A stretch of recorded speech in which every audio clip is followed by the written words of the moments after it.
চীনের সঙ্গে যুক্তরাষ্ট্রের যে অর্থনৈতিক সহযোগিতার সম্পর্ক ছিল তা গত 2 দশকে ধীরে ধীরে বৈরিতায় পরিণত হয়েছে।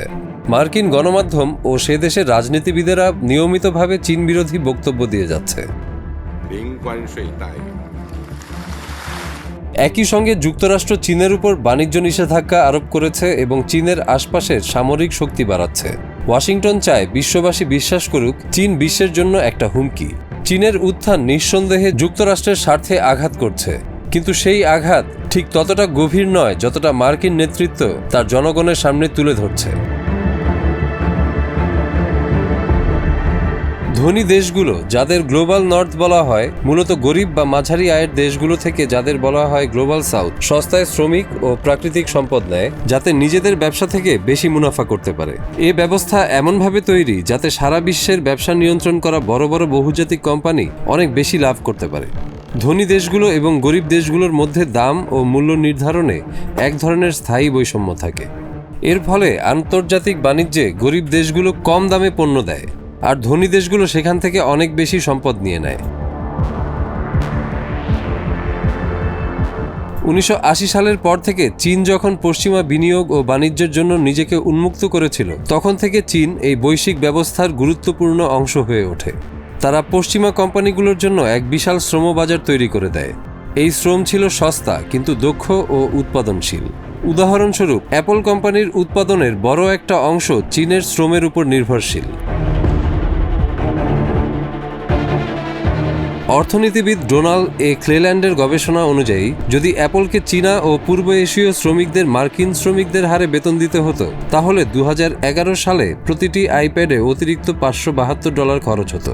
কিন্তু গত 2 দশকে চীনের শ্রমিকদের মজুরি উল্লেখযোগ্য হারে বেড়েছে। 2005 সালের দিকে চীনে প্রতি ঘন্টার শ্রমমূল্য ছিল $1 নিচে, যা নাকি ভারতের চেয়েও কম। এখন চীনে প্রতি ঘন্টার মজুরি $8 বেশি, আর ভারতে সেই মজুরি এখন মাত্র $2। আসলে এখন চীন পুরো এশিয়ার সব উন্নয়নশীল দেশের তুলনায় সবচেয়ে বেশি মজুরি নেয়। কিছু গুরুত্বপূর্ণ কারণে এমনটা ঘটেছে। প্রথমত, চীনে অতিরিক্ত শ্রমশক্তিকে ধীরে ধীরে মজুরি ভিত্তিক অর্থনীতির মধ্যে যুক্ত করে নেওয়া হয়েছে। এর ফলে শ্রমিকদের দর কষাকষির ক্ষমতা বেড়েছে। দ্বিতীয়ত, প্রেসিডেন্ট শি জিনপিং এর নেতৃত্বে চীন সরকার রাষ্ট্রীয় খাতে হস্তক্ষেপ ও বিনিয়োগ বাড়িয়েছে, যেমন জনস্বাস্থ্য ও আবাসনের মতো সেবা বিস্তৃত করেছে। এর ফলে শ্রমিকদের অবস্থান আরও মজবুত হয়েছে। চীনের জন্য, বিশেষ করে চীনা শ্রমিকদের জন্য এসব উন্নতি অবশ্যই ইতিবাচক, কিন্তু পশ্চিমা পুঁজির জন্য এটি সমস্যা হয়ে দাঁড়িয়েছে। কারণ উচ্চ মজুরি পশ্চিমা কোম্পানিগুলোর লাভে আঘাত হানছে। বিশেষ করে যেসব কোম্পানি চীনে কাজ করছে বা চীন থেকে যন্ত্রাংশ নিচ্ছে, তাদের জন্য এটি হুমকি হয়ে উঠছে।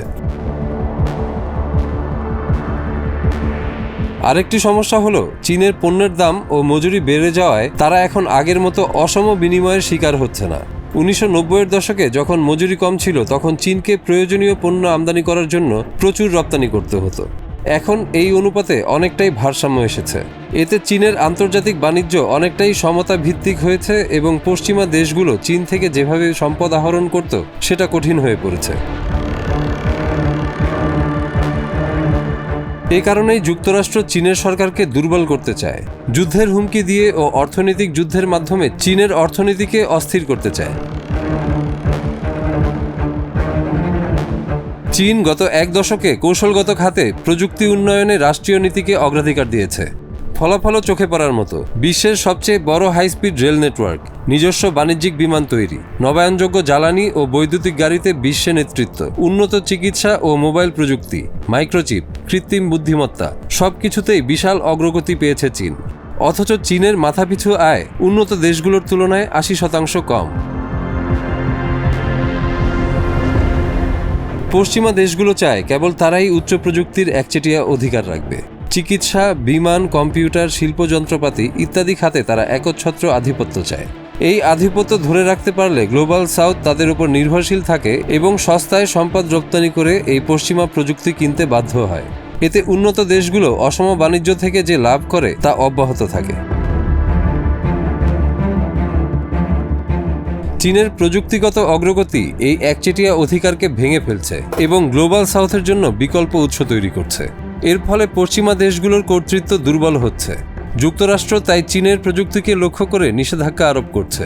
তবে এখন পর্যন্ত এতে চীনের অগ্রগতিতে হোঁচট খাওয়ার কোনো লক্ষণ দেখা যাচ্ছে না।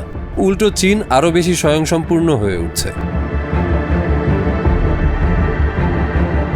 চীনকে সামরিক হুমকি হিসেবে তুলে ধরার প্রচারণা আসলে বাস্তবতাকে আড়াল করার চেষ্টা। বাস্তব হলো চীনের প্রতিজনের সামরিক ব্যয় বিশ্বের গড়ের চেয়েও কম, আর যুক্তরাষ্ট্রের তুলনায় 10 ভাগের 1 ভাগ মাত্র। চীনের পারমাণবিক অস্ত্রের সংখ্যাও যুক্তরাষ্ট্রের তুলনায় 8 গুণ কম। চীনের জনসংখ্যা বিশাল, কিন্তু সামগ্রিক সামরিক ব্যয়ে যুক্তরাষ্ট্র ও তার মিত্ররা চীনের তুলনায় 7 গুণ বেশি ব্যয় করে।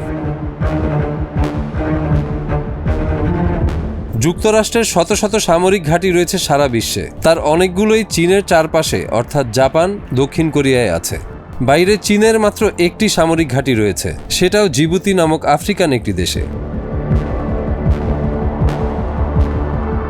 গত 40 বছরে চীন কোনো যুদ্ধ করেনি, অথচ এই সময়ের মধ্যে যুক্তরাষ্ট্র 1 ডজনের বেশি গ্লোবাল সাউথ দেশে হামলা চালিয়েছে, সরকার উৎখাত করেছে।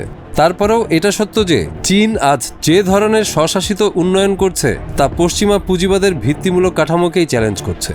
পশ্চিমা সাম্রাজ্যবাদী ব্যবস্থা এই উন্নয়নকে সহ্য করতে পারছে না, তাই তারা চীনকে থামাতে মরিয়া।